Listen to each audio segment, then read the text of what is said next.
Assalamualaikum warahmatullahi wabarakatuh. Di sini kami akan menjelaskan tentang trombosit. Saya akan menjelaskan tentang pengertian trombosit. Trombosit atau platelet dikenal juga dengan sebutan keping darah dan berperan penting dalam proses pembekuan darah. Selain itu, trombosit juga kerap digunakan dalam metode screening atau deteksi dini dan mendiagnosis berbagai penyakit yang disebabkan oleh gangguan pada penggumpalan darah. Jumlah trombosit normal dalam darah adalah 1.500 sampai 400.000 trombosit per mikroliter darah. Bila trombosit kurang atau lebih dari jumlah trombosit tersebut, dapat terjadi gangguan dalam proses pembekuan darah. Oleh karena itu, penting untuk selalu menjaga kadar trombosit tetap normal. Ada beberapa fungsi dari trombosit. Yang pertama, membantu menjaga kekebalan tubuh. Bersama-sama dengan sel darah putih atau leukosit, sel keping darah atau trombosit juga berfungsi untuk menjaga kekebalan tubuh dari serangan berbagai penyakit. Yang kedua, membantu proses pembekuan darah, di mana ketika mengalami luka atau cedera, trombosit akan menuju ke arah tubuh yang mengalami luka atau cedera tersebut. Yang ketiga, menghambat serta mengurangi resiko pendarahan. Dengan adanya trombosit yang tergabung dalam sistem pembekuan darah, maka setelah adanya gumpalan tersebut, jaringan baru akan terbentuk dan menggantikan gumpalan tersebut. Dari luka akan menutup sehingga resiko pendarahan dapat dikurangi. Yang keempat, ada mencegah kehilangan darah.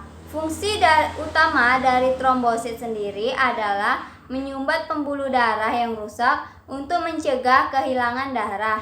Yang kelima, mempermudah penyembuhan luka. Setelahnya, jaringan fibrin akan menyatukan sel darah, membentuk gumpalan, dan secara bertahap jaringan baru yang terbentuk akan menutup luka dan terbentuklah lapisan kulit baru. Yang keenam, memperbaiki pembuluh darah yang rusak. Trombosit yang aktif akan menjadi lengket dan melekat satu sama lain serta saling mengikuti pada permukaan darah untuk memperbaiki pembuluh darah yang rusak. Yang ketujuh, mengaktifkan faktor pembekuan tambahan. Trombosit juga melepaskan sinyal ketika diperlukan untuk memanggil trombosit lain ke arah tubuh yang mengalami luka serta mengaktifkan faktor pembekuan tambahan dalam plasma darah. Dan yang terakhir ada 8, mencegah serangan virus. Trombosit bersama-sama dengan leukosit atau sel darah putih memiliki fungsi untuk mengurangi bakteri serta virus yang masuk ke dalam tubuh. Perkenalkan, nama saya Nova Agustina Hadalba. Di sini saya akan sedikit menjelaskan tentang penyebab turunnya trombosit. Nah, kondisi trombosit turun dalam bahasa medis dikenal dengan trombositopedia. Seseorang yang mengalami trombositopedia biasanya memiliki trombosit yang tidak lebih dari 150.000 keping per mikroliter darah. Pada tubuh orang sehat, jumlah trombosit normal adalah antara 150.000 hingga 450.000 per mikroliter. Nah, trombosit yang diproduksi di sumsum tulang ini berperan penting dalam proses pembekuan darah sehingga orang yang mengalami trombositopedia yang sangat rentan mengalami perdarahan.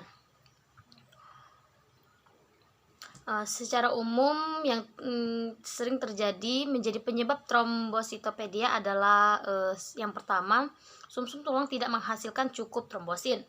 Dan yang kedua, sumsum tulang memproduksi trombosit dengan jumlah yang sesuai, tapi akibat kondisi tertentu tubuh menghancurkan trombosit. Dan yang ketiga, trombosit di dalam limpa dan membengkak menyebabkan darah dan mengalir kekurangan trombosit. Mungkin hanya itu yang dapat saya sampaikan tentang penyebab turunnya trombosit. Baiklah, selanjutnya saya akan menjelaskan cara menaikkan trombosit. Ada 8 cara menaikkan trombosit secara alami maupun medis. Yang pertama, makan sayuran hijau lebih banyak. Sayuran hijau lebih banyak mengandung vitamin K yang dapat membantu meningkatkan trombosit dengan cara menghasilkan protein untuk proses pembekuan darah. Yang kedua, makan banyak Ikan berlemak. Selain vitamin K, nutrisi penting lain penambah trombosit adalah vitamin B12. Makanan yang banyak mengandung vitamin B12 adalah ikan berlemak, seperti salmon, trout, sampai tuna. Yang ketiga, tingkatkan konsumsi folat. Contohnya pada brokoli, hati sapi, dan kacang-kacangan. Yang keempat, makan lebih banyak jambu, jeruk, dan stroberi karena mengandung vitamin C. Yang kelima, makan asupan kaya zat besi, contohnya hati sapi, daging sapi, tahu, dan kacang merah. Yang keenam, transfusi darah atau trombosit. Yang ketujuh, pengobatan. Obat lini pertama untuk menaikkan trombosit yang diresepkan biasanya berupa kortikosteroid. Yang kesembilan, operasi. Rekomendasi ini biasanya diberikan untuk mempertahankan kadar trombosit normal sekaligus mengurangi kebutuhan transfusi darah.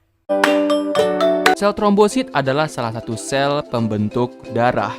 Sel trombosit ini juga biasa disebut dengan kepingan darah, teman-teman ya. Nah, jadi ketika manusia itu terluka, trombosit ini akan pecah karena bersentuhan dengan permukaan kasar pembuluh darah yang terluka tadi. Contoh kayak kita mungkin lagi main sepeda, and then kita jatuh, jadi kaki kita terluka. Di dalam trombosit tersebut itu terdapat enzim yang namanya trombokinase atau tromboplastin. Nah, enzim itu akan mengubah protrombin menjadi trombin. Ya, mereka akan terkumpul membentuk benang fibrin dari trombin tadi untuk menutup luka bekas kita jatuh tadi, teman-teman. Jadi, kesimpulannya adalah trombosit ini tuh adalah sel darah yang berguna untuk membekukan atau menghentikan darah yang keluar ketika kita terluka, guys.